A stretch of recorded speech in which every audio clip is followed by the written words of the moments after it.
can't sell shoes to an amputee. So what? My name is Matthew Kroll. And it's the Marty Supreme Bowl, not the Marty Normal Bowl. My name is Shahir Dowd. And this is the only podcast about movies, specifically the film Marty Supreme. Not to be confused with the Crunchwrap Supreme. Not to be confused with The Supremes. Okay, fair. No, my brain didn't go there. I was just going to say the Christmas movie of the decade.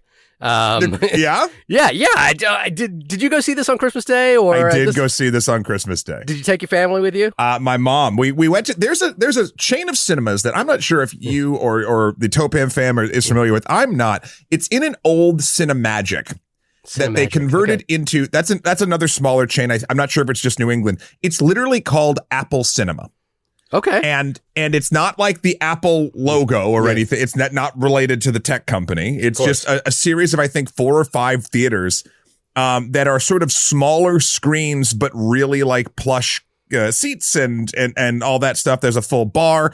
And like, it was really interesting. I haven't been to a movie on Christmas in 15, 20 years. Yeah. And it's Jamie's like family tradition from when she was growing up. So she was really pumped for it. So the 3 of us went. Yeah.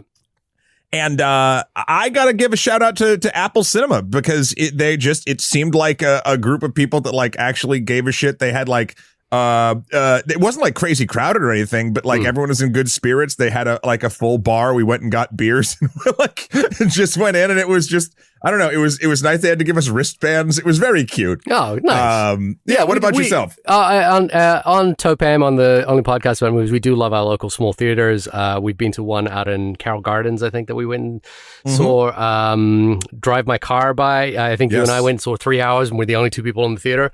There's an interesting story that came out in Variety just a couple of weeks ago, and I've been seeing it retweeted a few times, so I'm gonna summarize the retweets of the retweets of the retweets at this point.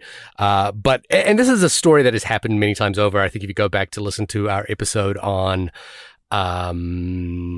Star Wars The Force Awakens, Quentin Tarantino was complaining about the fact that he was trying to get The Hateful Eight into theaters, and Star Wars had a policy, Disney had a policy that if you didn't hold over the Star Wars for at least 2 to 3 weeks, then you wouldn't be able to get any of their future releases.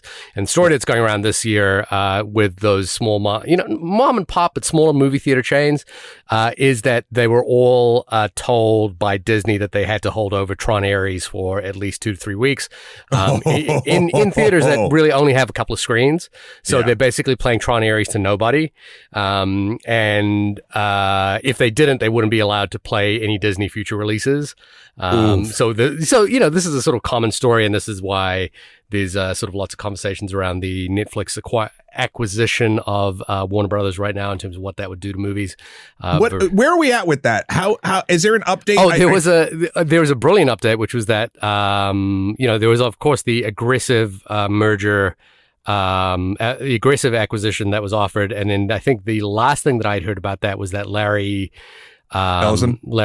Ellison had offered to personally guarantee $40 billion of that acquisition because Jared Kushner's sort of conglomerate of Saudi or Emirates funds had decided to walk away from the deal. So Larry It's Ellison almost as if they just can't keep making up numbers.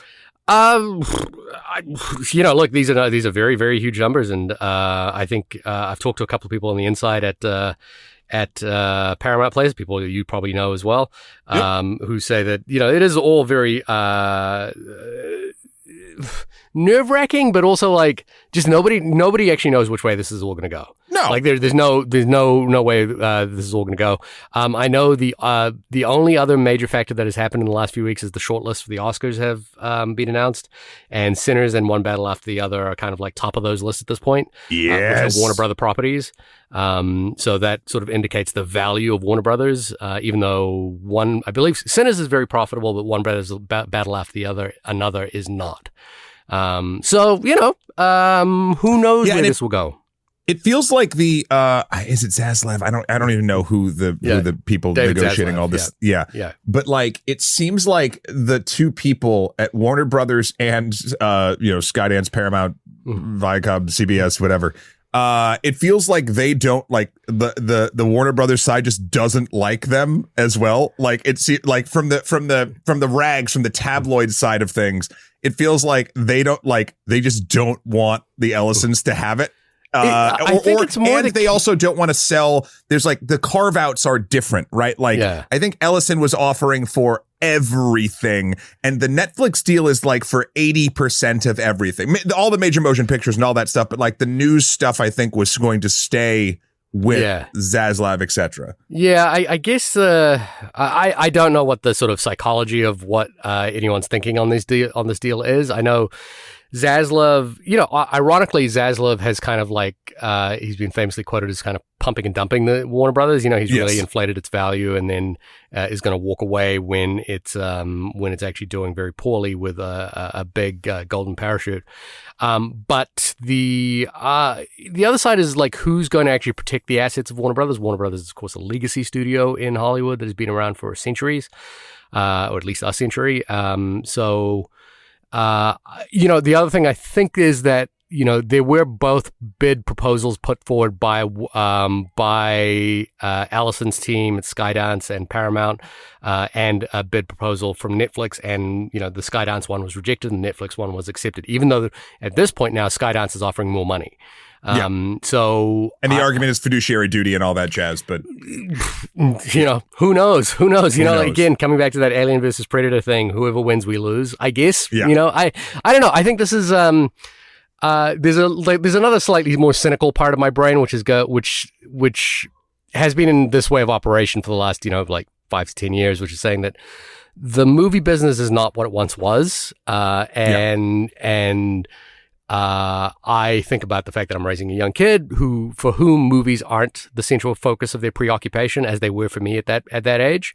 And so I don't know, I think movies will continue to exist for sure.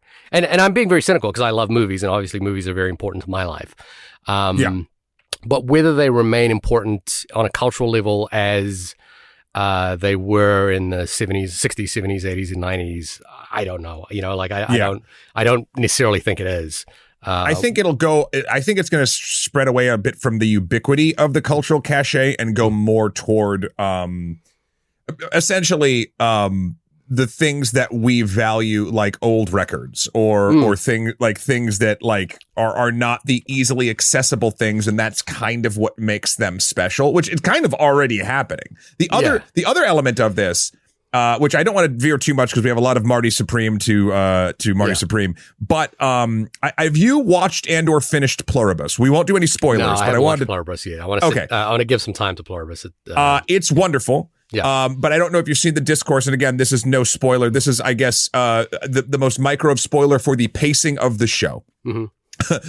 Apparently, people are complaining that it is a slow burn. Like and I could not. I'm in my 40s, so this makes total sense why I'm cool with this. Yeah. But like, I found it so refreshing how slow of a burn it was. Like, I think people forget too. Like, it's from the creator of Breaking Bad. Breaking Bad was a pretty slow burn show too. Like this is about on par for that. It might not have like any sort of like, I don't want to spoil anything, but like my point is, I feel like not only are the mediums in which we are going to have our stories told change, but that also comes with the pacing thing. You look at TikTok, you look at video games, you look at YouTube, any of this stuff. I feel as though that's also going to play into also elevating and shrinking the cultural cachet that film has. It will mean more, but less people will be like centering their lives around it. Yeah, I mean, another comparable example is the fact that albums aren't as important as anymore as singles, because we don't listen to albums in their totality anymore.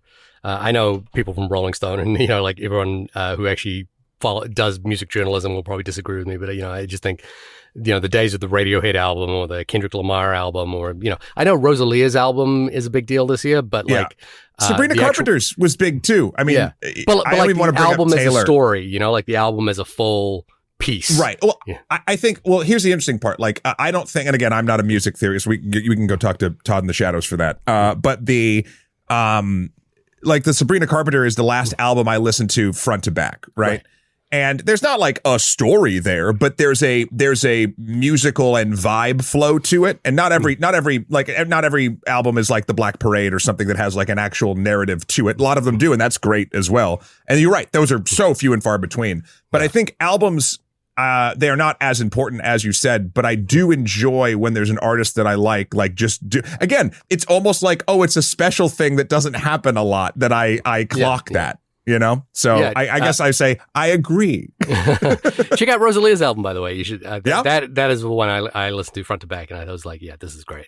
I don't speak Spanish, which is a real problem for me, but she speaks through 6 different languages in that album. Yeah. Moving on very quickly. No emails this week, but Merry Christmas to everybody who celebrates, and anyone who had a chance to have an opportunity to go to the movies or take a little bit of a break this week. Matt, before we jump into Marty Supreme, well, actually, you should tell us what Marty Supreme was about, but the first thing I want to hear out of your mouth is what your mother thought of the movie. That's all I want to know about. Oh, well, first of all, also Happy New Year, because by the time this comes out, we're recording this on the 30th, but by the time Marty gets Supreme in your household, it will be either on Nebula or YouTube or the podcast are sold. You will already be in 2026. You are the future, everybody, so Happy New Year as well. My mom liked it. Okay. Listen, there are 3 sex scenes in this movie, and that's always weird when you're sitting next to your mom. And spoiler alert, sure. Gwyneth Paltrow gets into some business in a park. It's just odd, but that was, I feel like the last time that sort of happened was literally when my parents took me to go see Howard Stern's Private Parts. Right. Have you not got to the age with your parents though where it's like, oh, it's fine. It's just my mom is very buttoned up. Okay, and there's nothing wrong with that. So like, yes, overall, yes, but it was just, I was like, oh, Jesus, can we just keep it moving? But no, she liked it. I think it was one of those things where she didn't know exactly what it was going in, and she likes Timothée Chalamet, and she doesn't have any interest in ping pong. And she definitely didn't see Uncut Gems. Right. So it was a bit of a shock, I think, to her. Yeah. But at the same time, she seemed very positive about it, and I was happy that I got to take her to something that she otherwise, I don't think, would have sought out on her own. Yeah. And I was happy because I gave her the option. I was like, hey, what would you like to see on Christmas? And I was thinking it was going to be Avatar, and I wasn't looking forward to watching the Avatar second round again. of Avatar. Because I already got the second round of Avatar 3 when I saw it, because I had already seen Avatar 2. Zing! But I was pleasantly surprised she wanted to go see this, and I was like, this helps me greatly. Thank you very much. Well, tell us what Marty Supreme is about.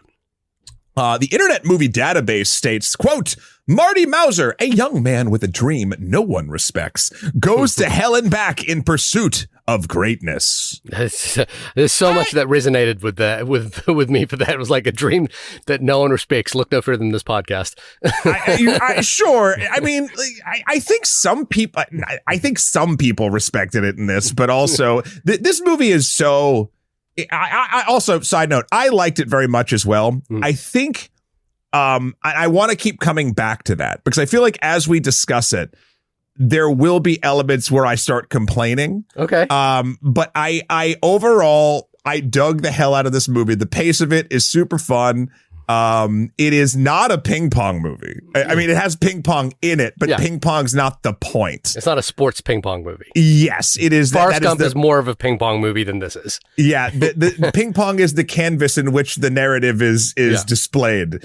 And I don't know. It's been a minute since I've seen a movie where I didn't like a single character, but I was having such a blast. Right. Watching and just sort of seeing where the pieces fell. So I loved that. I think the score and the soundtrack were absolutely sort of magical, and I just sort of whips you through the entire thing. There's a pace to this that feels very ping pong. If Challengers felt like tennis, the pace of this movie does feel like a game of ping pong, because it's so fast for a long time, and then it's just not, and then it keeps coming back. So yeah, I don't know. I dug it a lot. What did you think of the most supreme of the Martys? Well, okay, I'll tell you what I thought about it first, and then I'll tell you about like sort of the contextual ideas I have about the movie as we go into it. I flat out loved it. I was absolutely floored by this movie.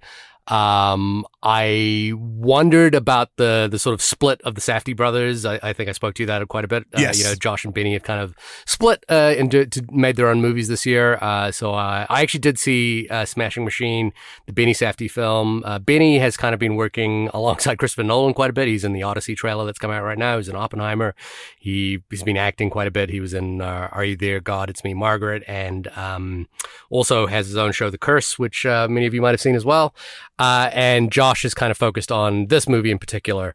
And the marketing campaign for this movie over the last couple of weeks has been pretty relentless as kind of a good marriage of what the character is and what the marketing campaign for the movie is. Can you tell me about it a bit? Because everyone's telling me that, and I've seen nothing. It's a very... Here's the thing. It's a very thirsty marketing campaign. Sure.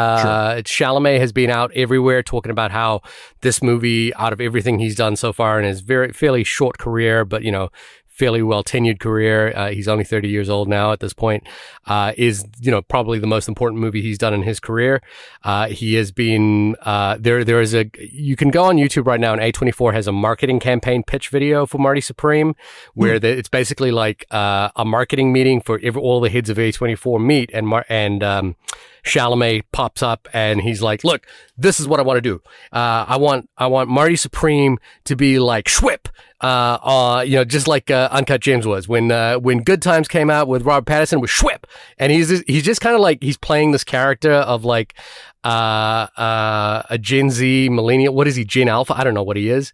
And he's basically been everywhere right now promoting this movie as like, sort of in a sort of hybrid variation of the character itself.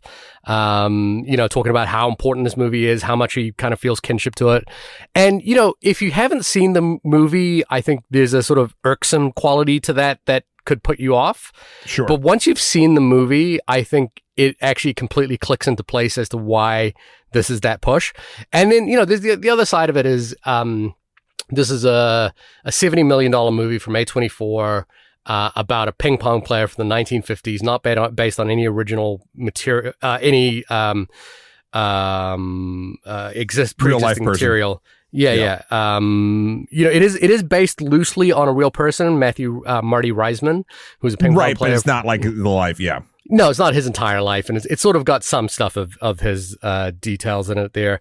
So, you know, I think that marketing campaign, if, you know, and then there's a very famous video of, you know, Marty, I'm going to interchange Chalamet and Marty Supreme, and Marty or Mauser the whole way through this. But, you know, he went on top of the sphere. They relit the Las Vegas sphere up as a ping pong ball, and did a big campaign where he's standing on top of the sphere, you know, shouting out, "Go see Marty Supreme" on, you know, on Christmas Day, whatever.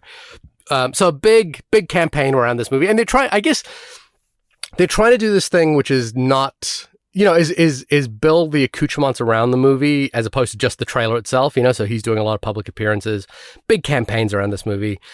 Look, when it's an interesting choice, right? But to do it that big, but also like what you're saying is it doesn't click until you see the movie, and it might be a little off-putting. But if the goal is for people to see the movie, you know, like, and I think to be fair, as we've kind of talked about, the sell of the movie is a hard sell to certain groups of people. It's like, oh, it's a ping pong movie in the 1950s, you know, about two things that are real big. Yeah, now. You know what I mean? You know, and it's like, oh, okay. And even if it's, and so this way, by putting Chalamet front and center, I think they would be like, well, we can get our younger demographic to come out as well, because it's Chalamet, and like he's in a hip hop video right now. Like he's rapping along in a hip hop video where he mentions Marty Supreme in the video. You know what I mean? Like, he's everywhere, and I think the idea is like we get our younger demographic to come out to this movie as well as our older demographic. You know, like who might just watch the trailers, which make it seem like a classic sort of 1950s kind of fare. So that's that sort of marketing contextual stuff around it. Just as an aside, I did watch Smashing Machine last night, just to kind of like, you know, in the American tradition of making things a competition, just seeing how the Safdie brothers do separately. And it is very, you know, there's just a slight observation here. It's very evident that Benny has decided to go in a very different direction to what Uncut Gems and Good Times were. That Smashing Machine, I don't think we'll do it on this podcast. Yeah. It is a real limp towel of a movie, in my opinion. Like, it is a real, like, I don't know why this movie...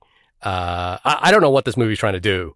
And I feel like just the amount of the hype of a wet noodle that sort of happened to that, like it's the noodle that does not stick to the wall when you throw it to test if it's done. I don't want to be mean about it, because it's like you can see everyone's put their heart and soul into it, and you can see that they were like, well, this could be this. And it's just not, and it is really just not that movie. And it's interesting. So the only comparison I'll make there is that these are two kind of sport movies that have come out, sports story movies.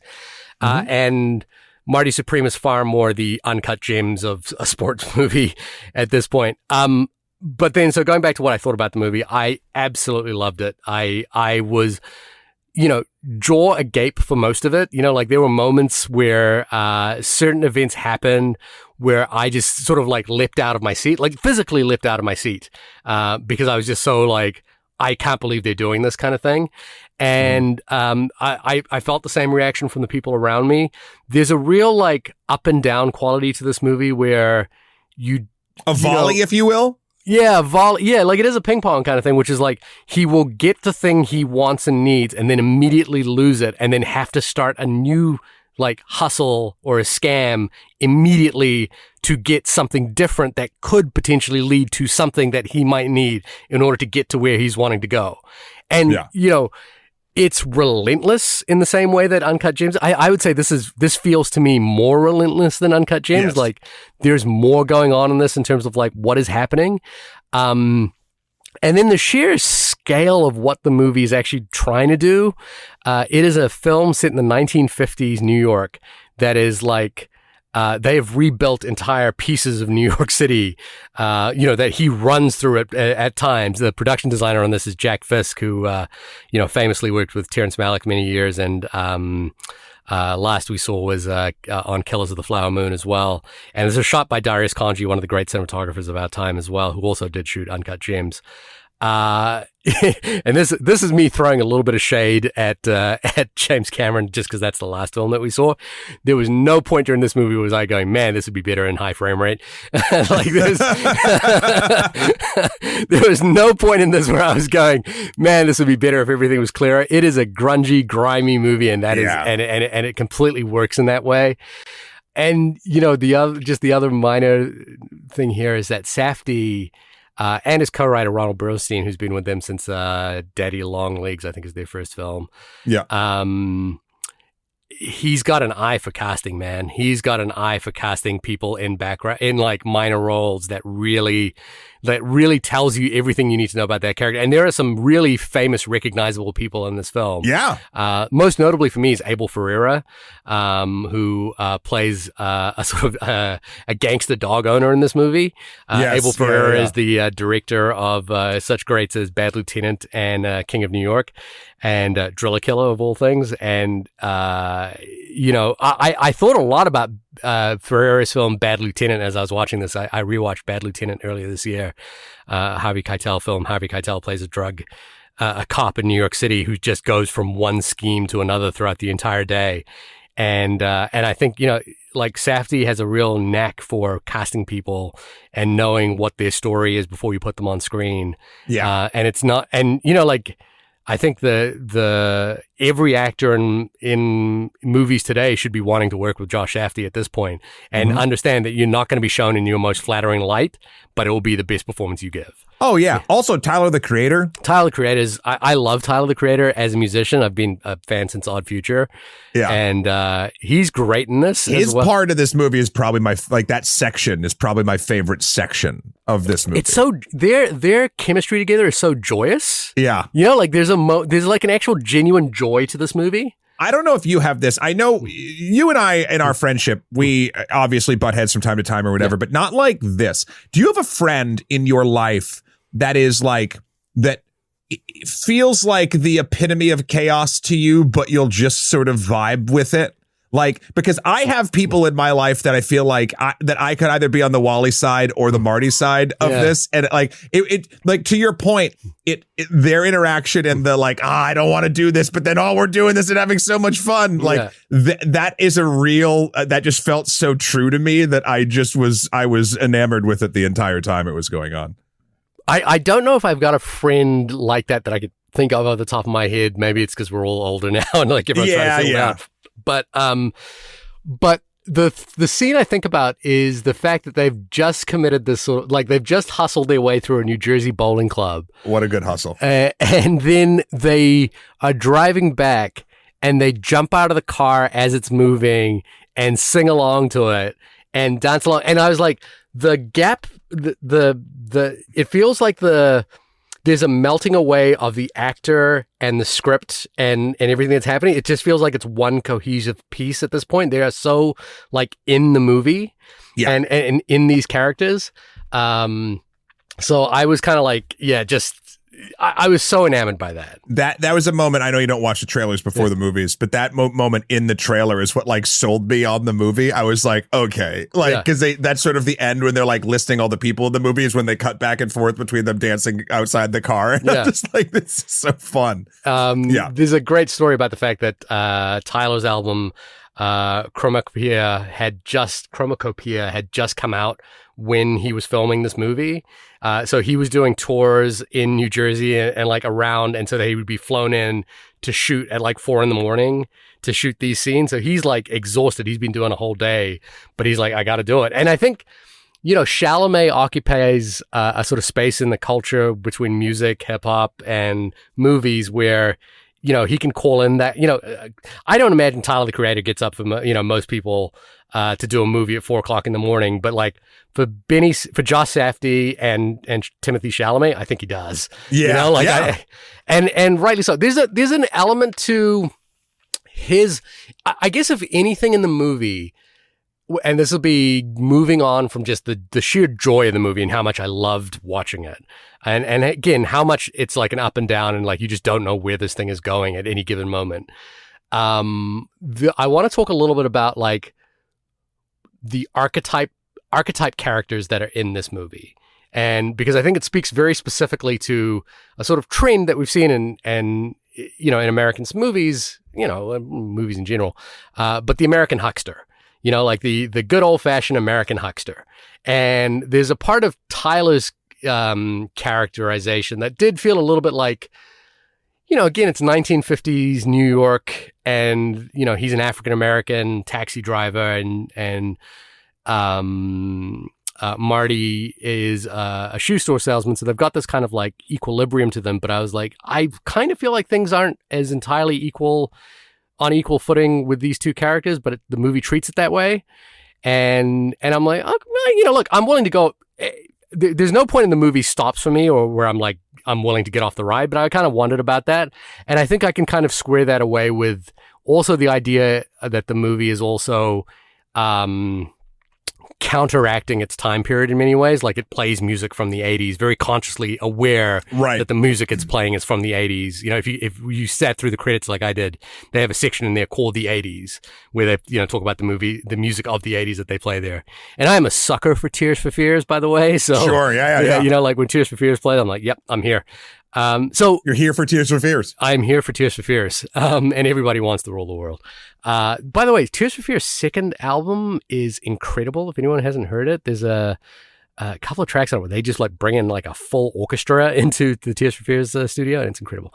Anyway, so I want to talk a little bit about the American huckster of it all, because how much Marty kind of affects the people around him and how much people are willing to like go with him for the dream kind of reminded me a little bit, not unpointedly like when Leo DiCaprio did Catch Me If You Can and Wolf of Wall Street. These are movies about the quintessential American huckster. Sure. And the question mark around those movies is like, how much did he hurt the people around him?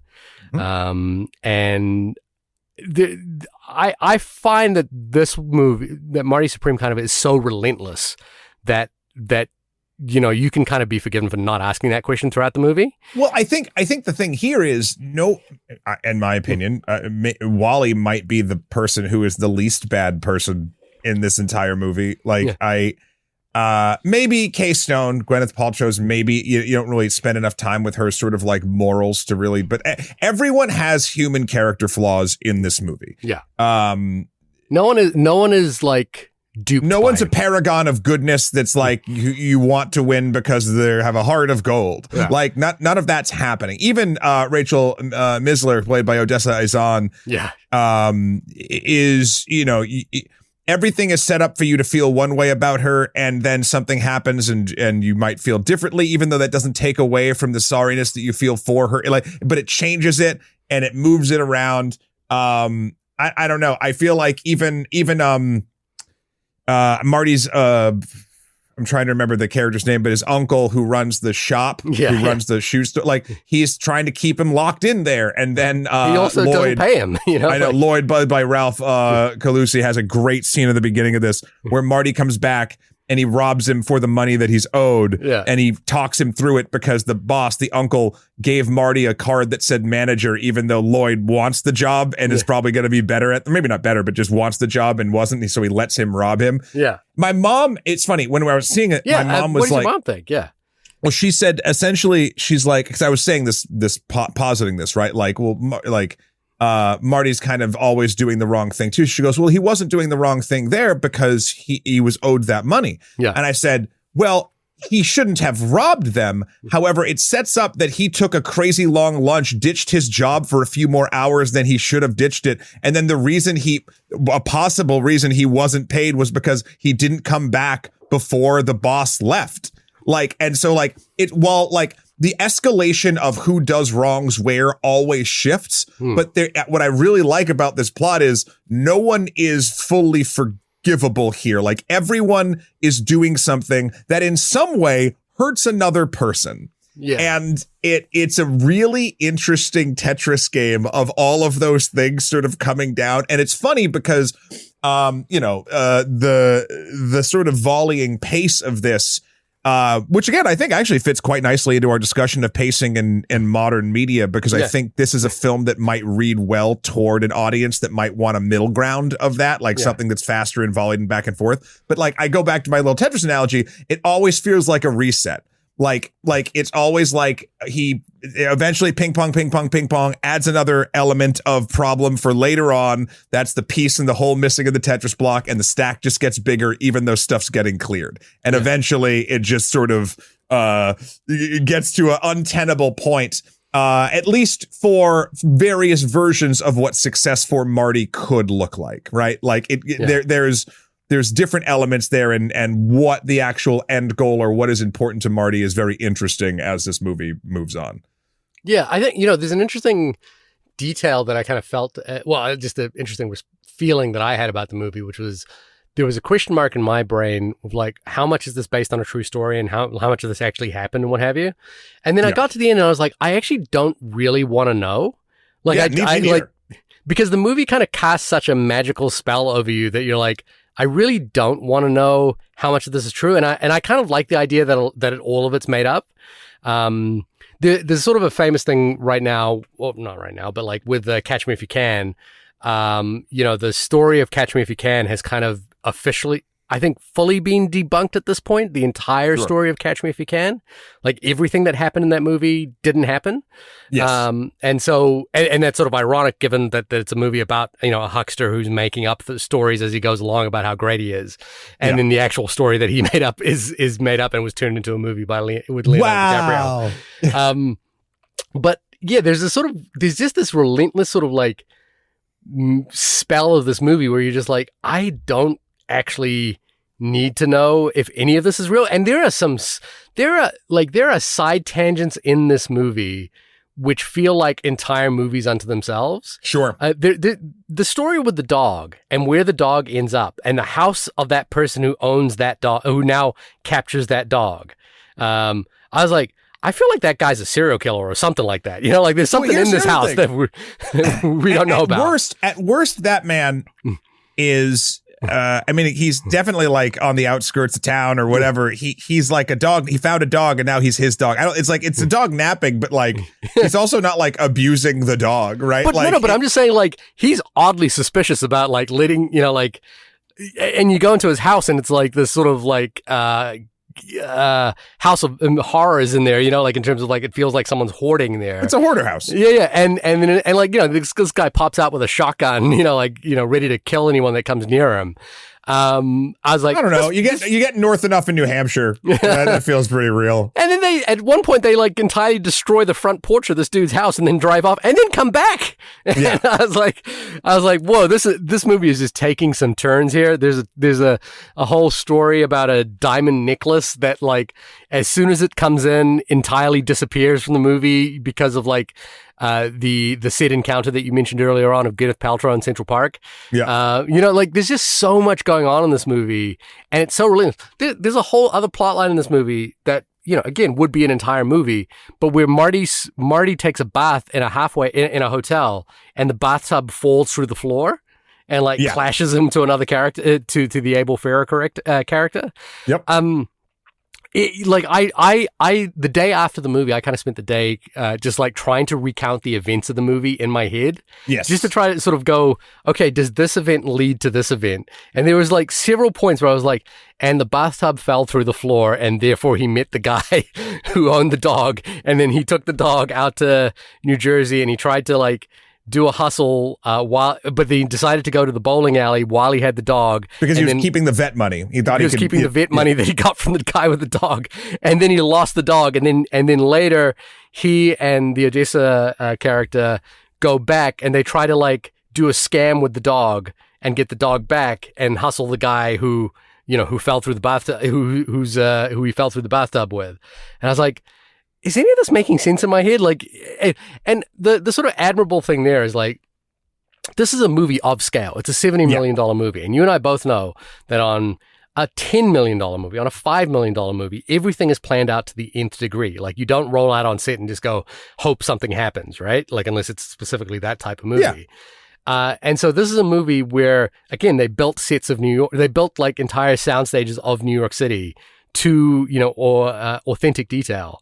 And in the midst of it is like all of this chaos that genuinely feels like chaos. Like it doesn't actually feel like it's, being written. It feels like the movie is happening in front of you as you're watching it for the first time. And I don't know how he does that. I really don't. Like I will watch and go, I just don't know how you kind of keep the through line of this whole thing together without it just devolving into nonsense. Well, I think it is kind of funny. So there's two thoughts on that. One, it felt very much like an RPG campaign to me.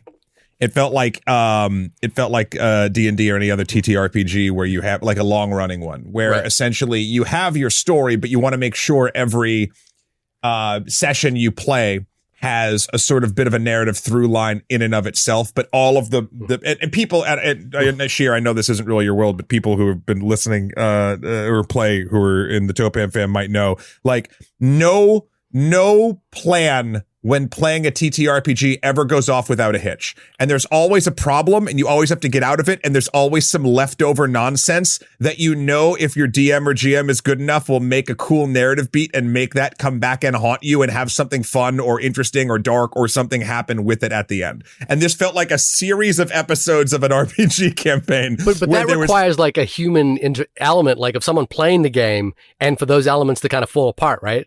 Like this is a movie. Yeah, but that's why I think this feels really good. But like, I guess from a storytelling perspective, it's really cool to see that from a like, it feels like they went probably through, I mean, I'm not going to even begin to guess their writing process, but it feels like they kept looking for things as this sort of cascade of stuff would go if they wanted a snowball effect like that. Like, oh, what could be the leftover bit that is tied back to this? And that's what you are doing when you're crafting an RPG story too. But that's just your friends messing up and you getting to play with it.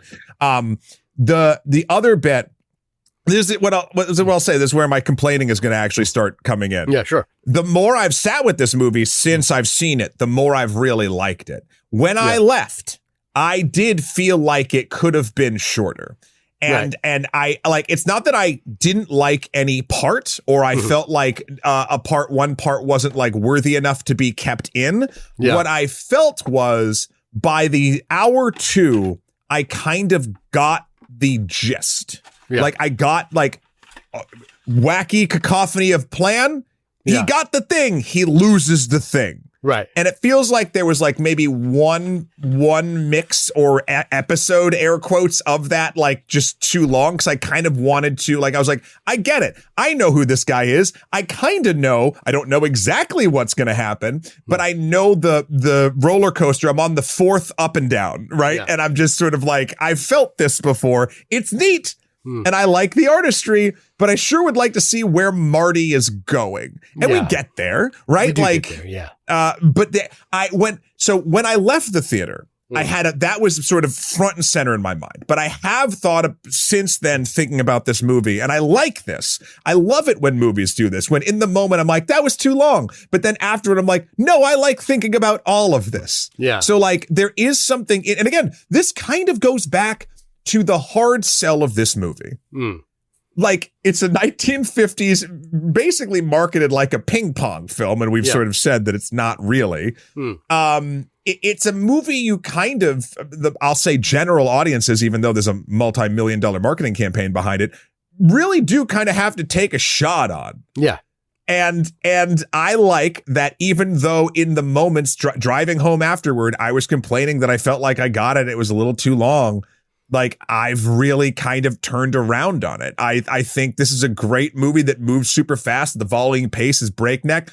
And I think it also sits with you. And maybe that's because it is slightly too long. Like, I don't know. Or maybe that means it's not. I mean, my thing is, I think in the third act, we do get the kind of traditional sports movie moment in this movie, which is that he finally gets to best his competitor that has defied him that has beaten him throughout the entire movie, and the person that he knows is better than him, but he is going to beat because of his gumption and his determination and his his hustle. Well, the second he gives up to, it's an interesting story arc, right? Like the second he actually gives up the fame and money, the thing he's been chasing forever, is when he actually gets his goal of, air quotes, being the best. Yeah, because he wins, but not in a public forum. Like he doesn't actually win and he can't go and win the thing. Yeah, he's not invited. Yeah. So I think maybe on a rewatch for me, that third act might feel a little like, like I really enjoyed everything leading up until this point. I enjoy this less. But honestly, as I watched it, I did not have any of those moments. And then as the movie kind of like barrels to its inevitable thing that it's been setting up through the entirety of the movie, the opening title sequence of this movie is perhaps the best nod to Look Who's Talking that ever there was, which is a sperm going into an egg and impregnating a woman and then becoming and then morphing into a ping pong ball that Marty is hitting on a table. The entire, the movie is leading up to the fact that there will be a baby born in this movie at some point, and Marty will inevitably, like as cliche as sports movies go, realize that there is something more to life than the thing that he's always wanted. That's the setup, the pitch, the layout. You kind of hope that that's the case, but it's funny. The entire 2 hour, 25-minute runtime at that point has set you up to be like, yeah, but like really though? Yeah, but like, really? Yeah, exactly. Yeah. And it's like, if you're very cynical with this movie, I think it doesn't work, because it is like the story beats are pretty cliche. But man, I got to tell you, when Chalamet comes on screen and sees the baby and kind of breaks down, and Tears for Fears plays, and the first line is "Welcome to your life," there's no turning back. I'm like, this plays, man. This all works for me. Like everything that's happening here is actually worked entirely, and I kind of love it. And in terms of that conversation of how much you liked it, I mean, this is in the upper echelons of what will be on my top 10 list, like on the, at the very high end of the upper echelons of everything we've seen so far this year. This will be on my list. I don't know how high. Right. But it will be on the top 10. We should probably figure out when we're doing that episode at some point. Isn't it like June or July at this point? Yeah, we do. Yeah, we just got to move it back a month every time. Well, there's so many. The reason is there's no way we could do a best of at this point of the year. There's so many movies we have not seen. Well, right? No, but that's never the point, right? It's the best of movies that we have seen. We've only seen 30 movies this year. That's so what? Can you pick 10? No, we would have seen 50 movies at that point. Not at this point of the year. Why? Because we did the best of last year in March. The last year's? Yeah, oh, God, we're on a sliding scale. Or do you want to take some movies from last year? No, I don't. So I just want to be on a yearly basis. So then we've only seen 30 movies. Unless you want to like double up episodes, that's the way it's going to be. No, you're acting like there was 20 weeks of repeat. There wasn't. There was 20 weeks of 2024 movies. We did it, I think, until March. Maybe a month and a half. No, we did it in March of this year. I'm looking this up. Yeah, look it up. Let's talk about Kevin O'Leary while I look this up, because I'm not a Shark Tank person. Well, what is his name? Mr. Fabulous? What is Mr. Fantastic, Mr. Fabulous, I don't know. But what a great get for the Rockwell character. Yeah, really, really great. And I think like again, just that thing of like casting really well. Like he really understood who this character should be. And I think Kevin O'Leary, I don't know him personally pretty well. Not personally, but I don't know. You know him personally. Yeah, I don't know much about him. But my only thought going through my head is that any person who wants to pivot into acting needs to do it in a Safdie movie at this point, right? Like you can't, he really gets a great performance from him. And he's acting against like Gwyneth Paltrow and Timothée Chalamet at this point, and he's really, really good. I think, everyone in this movie, and again, like all the little bit players in this movie are faces that tell stories, characters and faces that tell stories. Like, there's a guy who, first off, there's Ted Williams is in this movie in just a little bit. And I don't know if you remember Ted Williams. I think that's his name. He was the homeless man who was discovered, who had this incredible radio voice.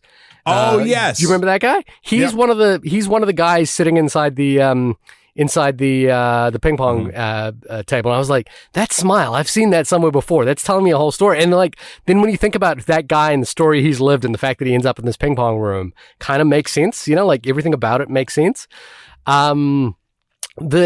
Every single, and I think Abel Ferrara, again, for me, just thinking about his body of work as a filmmaker, Abel Ferrara is one of the great New York filmmakers of all time. But like doing a bit on here where he's like a sort of like dangerous gangster whom we don't know particularly well, but who's willing to go all out for this dog. Sure. He's so great in this, and everyone in this kind of takes a turn. I think the fact that Gwyneth Paltrow's character falls for little Timmy Chalamet every time, I was like, I don't know if I buy this, but then I don't know what it is about this that works. But like when he does that phone call to her from the hotel room, and he says, "I saw you across the hallway." Yeah. And he does the bit. I thought this was magical writing because I was like, I don't know why she would be interested in talking to him at all. But he says, "Look outside the window, and I'm going to make an apple appear in that room." And he does. And I was like, yeah, this is a guy who follows through with this big idea, with these big, dumb ideas. Well, something I really like about the Gwyneth Paltrow and Timothée Chalamet, a.k.a., Kay Stone and Marty sort of relationship is she is enticed by his sort of roguishness in the beginning, but also she meets him at a really interesting time in her career. Like at first, before actually thinking about this, I was like, she seems kind of superfluous, but it's like it's part of the story. But I think there's a lot of, I think truly to Safdie's credit, there's a lot of like depth there. Because when we first, like when she's convinced to go to the semifinals or whatever. Yeah. She sees him at his best. Yeah. She sees him at the top. He is an athlete and or artist at the top of his game who like is having fun, and like you can see on full display like he is truly one of the greats at this. She used to be, and I think wants to get back to that. I think that element of seeing him perform and having a liaison with him, etc., even though that liaison, that he's always kind of a dick at the end of it.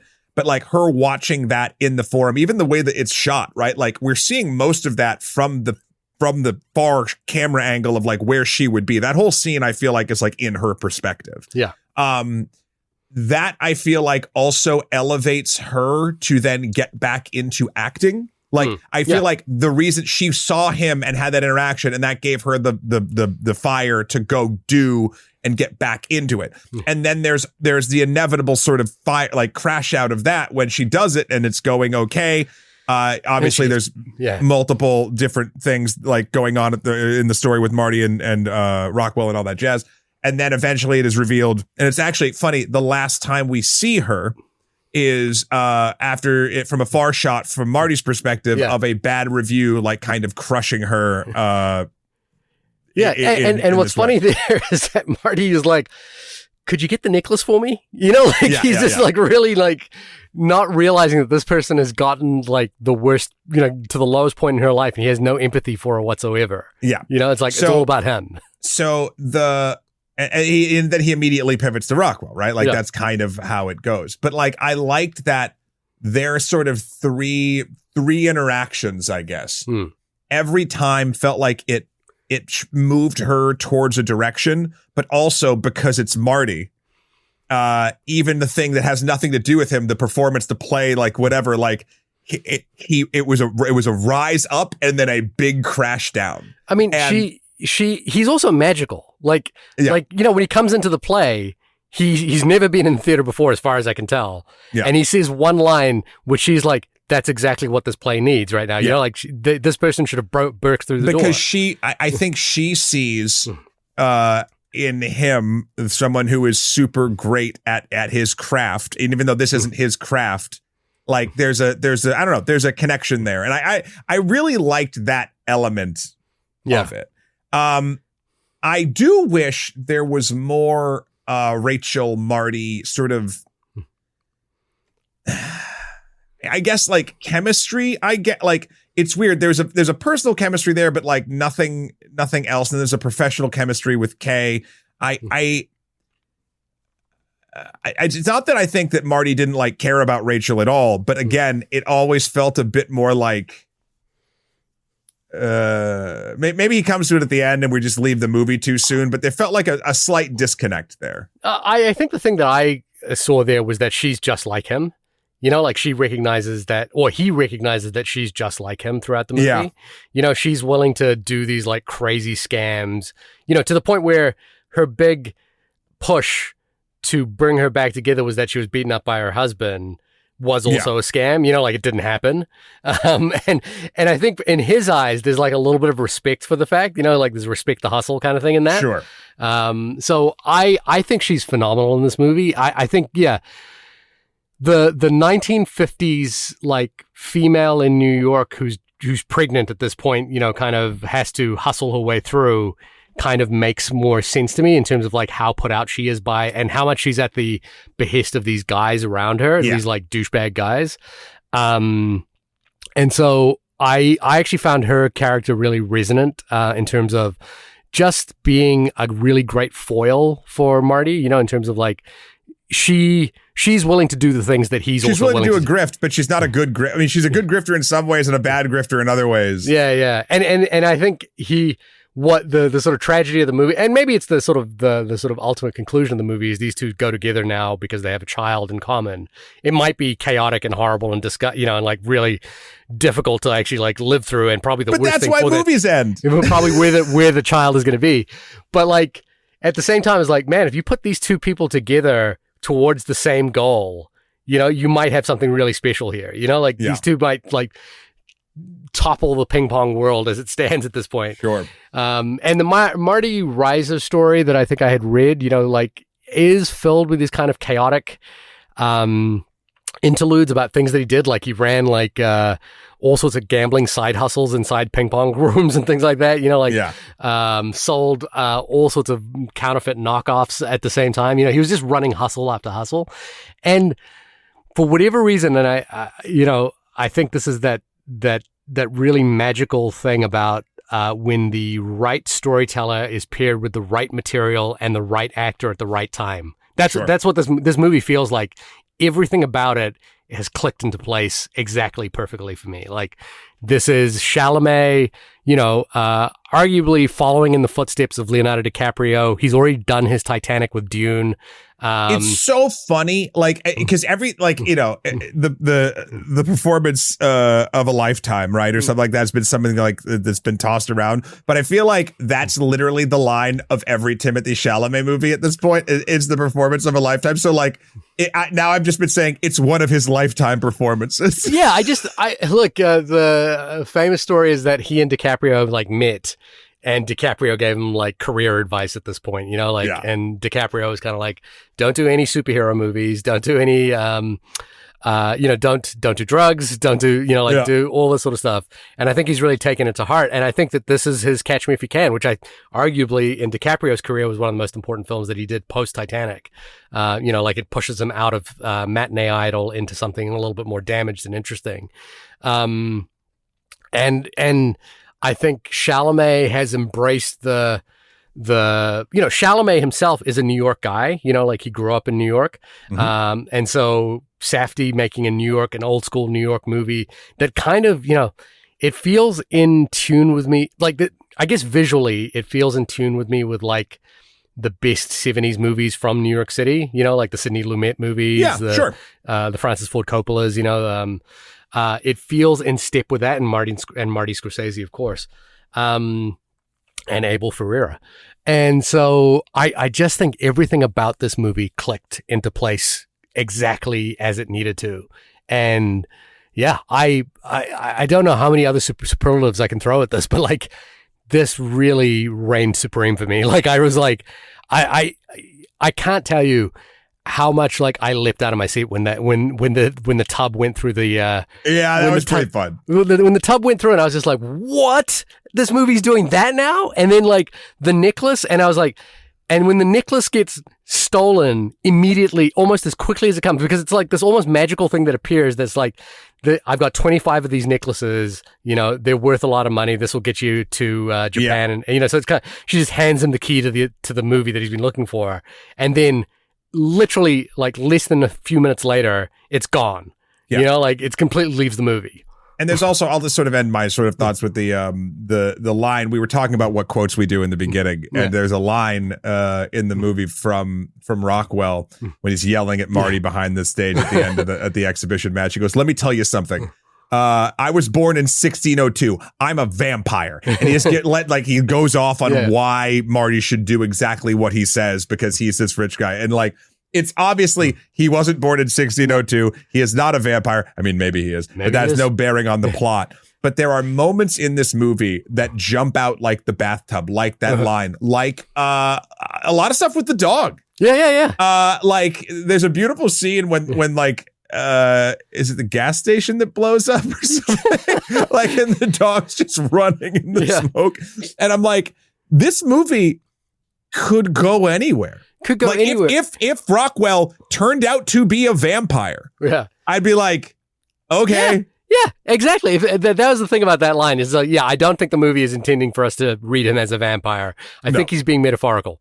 But there's a small chance in my brain that I was like, this dude's actually a vampire. It's actually a vampire. It's daytime, so maybe not. But it was a really, I like, so for all of my problems with like, feeling like the grift succeeding and then having the ill-gotten gains ripped from him with a leftover piece that will come back to haunt him later 5 or 6 times in this movie structurally got old. Yeah. I feel like what keeps it going in my head and what really made this movie something special for me is that feeling of frenetic chaos that you actually, even though you understand the ups and downs of the roller coaster, you have no idea what scenery you're going to get and what direction this roller coaster will actually like turn toward. And that's very, very fun. And I think, this is sort of just maybe again, unnecessary shade at the previous movie that we have just done, but it was just like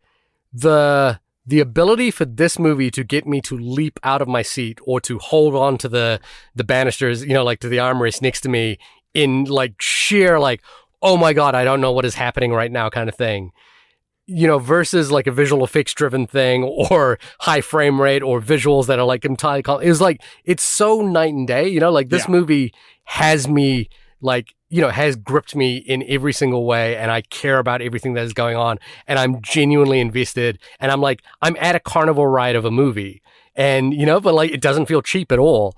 And, yeah, I just, you know, I cannot say how if this movie just worked in almost every dimension. And it is like, incongruous as well in terms of like the way that it uses music and art styles. But it also, at the same time, it is classical. It is like, you know, they've really built some of these sets and they're running through them in sort of chaotic ways. And then maybe the best thing is, like, I'm writing a screenplay right now for another project, and there was like a scene in the script that I was writing, which I just like written as like a one line where a character walks into this thing, gets this thing, and moves on. And then I was like watching Marty Supreme, and I was like, you know what this movie does that I need to actually really think about is that little detail of like going to pick up that one thing is actually a whole story unto itself, and it can like really evolve into a whole story. And so I went back and rewrote, you know, I added 3 pages to this like one scene that was previously just like he goes and gets this thing and it's not a complication at all. But like I was like, every detail can be a complication. Every interaction can be a complication, because every character can throw a spanner in the works of your story. And you know, I just don't know how Safdie plans this stuff out, because it feels genuinely chaotic. Like, and I can imagine they'd be like, no, you can't have the bathtub go through the floor at this moment. Like, that's got nothing remotely to do with the story. Knocks you into another part of the story. You're like, you can't lose the dog. You can't lose the dog at this moment. That's got nothing to do with the story. You can't have a cop turn up and like take the necklace. You know, you've worked the whole movie to get the necklace. Yeah. You know, and so I just don't know how he does it, and it's so good. Yeah, it's very, very good. Well, this has been the only podcast about the film Marty Supreme. Shahir, when you are not going to your favorite exhibition match in Tokyo, Japan, post-World War II with no anti-American sentiment whatsoever, where can folks find you? You can find me hiding out at the Pachinko Gallery at my website, suvanova.com. That's SUVANOVA. Matt, when you are... I was going to say impregnating a ping pong ball. Let's do that. Let's do that. Yeah, go for it. Where can you find me? You can find me serving up the hits over at my website, Extra History or Extra Credits.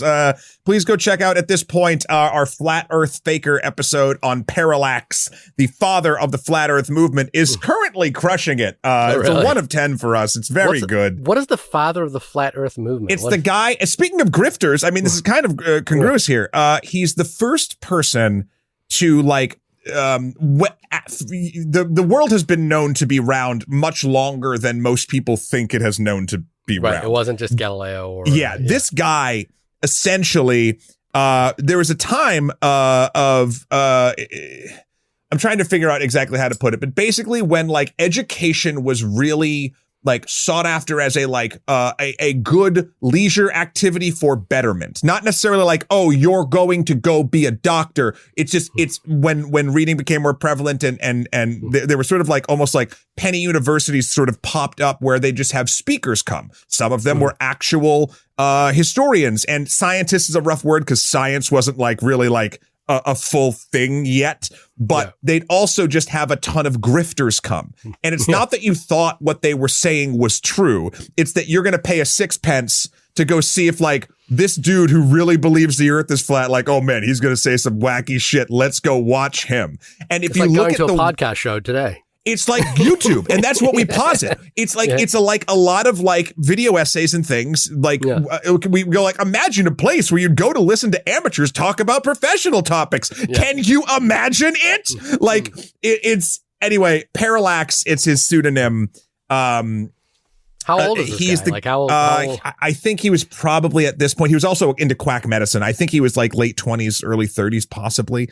I can't remember exactly. Go check out the episode. It's fascinating. I assure you, it will not convince you the earth is flat.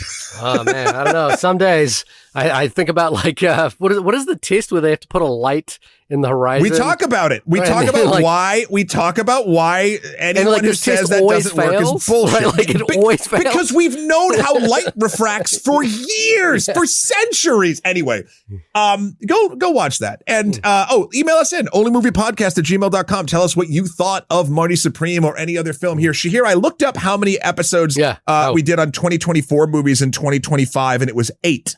Yeah. So that's essentially not 30 weeks of movies. It's 44. So, but then 10, you're saying like a quarter of those would make your top 10. A quarter of the what? Well, if you're saying you want to do your top 10 now, you'd have to do top 10 out of 4. Structurally, I want to get back on board. I want to do the year. No. One of our listeners said that what they love about us is we are the anti-FOMO top 10 of the year. We don't care about time. We don't care. We just look at the movies themselves. Fine. What I'm surprised by is this is the way it's been for like almost 8 years now, and every year you act like it's a surprise. Like you're like, no, I am never surprised. I am never surprised. Here's my pitch to you: I'm just really disappointed. But if you really are disappointed, what you need to do is like get us back on track. Like we got to do more movies or something like that. Or we just cut it off. Have you seen Chan-wook Park's latest movie? No. Have you seen Jaffa Panahi's latest movie? The whole premise of our year in review of reviews of the year is that it's the movies that we've reviewed, and therefore there is a finite number of those things, which we can also say like, oh, we obviously know we didn't see this. Anyway, this isn't a real argument. I'm just saying I like the idea of having the cap and starting fresh, and we don't get to do that. And if the audience likes that, then let's keep doing it. It's just in March is when we do that. It's going to be in April. Yeah, that's when it's Anyway. All right. Bye, everyone. We don't know what we're doing next week. No, we haven't got a movie for next week at this point. We'll figure it out. It's the holidays. Let's pick one of these movies that are on the top 10 list of everyone this year. And do one of those. Or we blaze our own trail and we look at what's being released early January. Jiu-Jitsu 2 is no! I think, yeah. All right. All right. Talk to you later, everybody. Bye. Bye.